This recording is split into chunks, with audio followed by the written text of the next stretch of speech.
बीच telecom sector से Vodafone idea पर भी नजर डालते हैं। याद रखें, कल सिटी की रिपोर्ट आई थी, 13 रुपए प्रति शेयर का लक्ष्य उन्होंने दिया था और आज इकोनॉमिक टाइम्स को सूत्रों के हवालों से खबर मिली है कि कंपनी 5G जल्द ही लॉन्च कर सकता है और इसी के साथ भारती एयरटेल और जियो के साथ compete करेगा कस्टमर अक्वायर करने के लिए। तो बड़ी खबर है 5G लॉन्च को लेकर, जिसके चलते आज भी स्टॉक में एक्शन दिखाई देगा।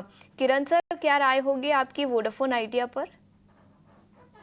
सो ओवरऑल वोडाफोन आइडिया की अगर हम बात करें तो डेली चार्ट के ऊपर रिवर्सल पैटर्न डेफिनेटली बना हुआ है, लेकिन जिस तरह से प्रीवियसली भी हमने देखा था कि रिवर्सल पैटर्न काफी टिक नहीं पाया था। लेकिन अब की बार हम देख रहे हैं तो कहीं ना कहीं सितंबर महीने के बाद पहली बार वोडाफोन आइडिया अपने 50 दिन और 20 दिन की मूविंग एवरेज के ऊपर ट्रेड कर रहा है। एक inverted head and shoulder pattern भी बना हुआ है। सो 8 रुपए के आसपास लॉन्ग करना है तो कर सकते हैं, लेकिन जो सिक्स स्टॉप लॉस हमें फॉलो करना है वो 740 का करना है। तो रुपीज टर्म में ओनली 60 पैसा का स्टॉप लॉस है, लेकिन परसेंटेज टर्म्स में काफी बड़ा स्टॉप लॉस है। तो मेरे हिसाब से 740 का स्टॉप लॉस मेंटेन कीजिए। और जिस तरह के चार्ट पैटर्न में हमें देखने को मिल रहे हैं, ऊपर में 10 रुपए तक के टारगेट भी आप देख सकते हो। लेकिन पेनी स्टॉक है तो अपने फाइनेंशियल कंसल्टेंट से कंसल्ट करके ही कहीं ना कहीं बाई करना चाहिए 740 के स्टॉप लॉस के साथ। पेनी स्टॉक है तो कॉशियस रहे, लेकिन 10 रुपए तक के लक्ष्य यहां पर वोडाफोन आइडिया पर नजर आ सकते हैं।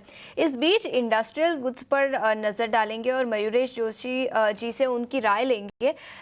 याद रखें, कैपेक्स में स्लो डाउन दिखा था इलेक्शन के बाद, ऑर्डर इनफ्लोज कम होते हुए नजर आए थे, जिसके चलते कई सारे capital goods, industrial goods stocks में कमजोरी दिखी थी। लेकिन अब फिर से एक बार बजट में कैपेक्स पर फोकस रह सकता है, ऐसा ब्रोकरेज हाउसेस का मानना है। जिसके चलते जेफरीज की आज रिपोर्ट आई है।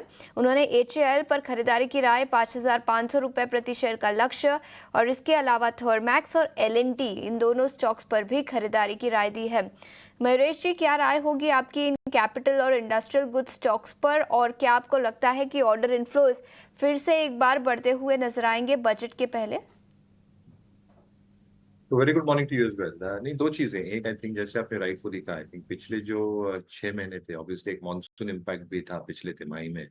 बट जैसे इलेक्शन का माहौल चल रहे थे, स्टेट इलेक्शंस हुए, जनरल इलेक्शंस हुए, तो कहीं ना कहीं I think order tendering activity थम जाती।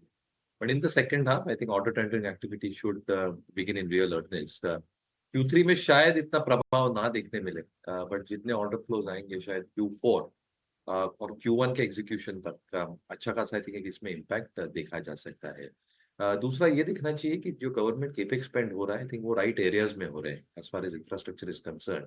और इसलिए आई थिंक काफी एरियाज जो कैपिटल गुड्स को लेके है, एज एन एग्जांपल पार को लेके, as an example outside this defence को लेके, रेलवेज में जो आउटले होगा, ये काफी सिग्निफिकेंट हो सकता है। इसलिए आप एक्सपेक्टेशन यही बांध के रख सकते हैं कि जो स्टेडी स्टेट ऑर्डर फ्लोज हैं ये कंटिन्यू होंगे। ये ऑर्डर्स ठीक ठाक मार्जिन के साथ आती है, टाइमलाइंस के साथ आती है, इसलिए the companies have to execute well. और जैसे कंपनीज एग्जीक्यूट अच्छी तरह से करती है, उनकी जो वर्किंग कैपिटल साइकिल होती है ये वेल मेंटेन्ड रहती है, और इसके वजह से जो फ्री कैश फ्लोज होते हैं, इसमें जो जनरेशन होती है वो ठीक ठाक होती है। तो कहीं ना कहीं आई थिंक ये स्पेस सिलेक्टिवली अच्छा लग रहा है। मुझे लगता है आई थिंक वैल्यूएशंस थोड़े महंगे हैं in certain pockets with in these spaces, but I think selectively infra companies, selectively manufacturing companies, selectively defence companies शायद अच्छा प्रदर्शन दे सकती है फ्रॉम एन अर्निंग्स परस्पेक्टिव अगले 2 वर्ष।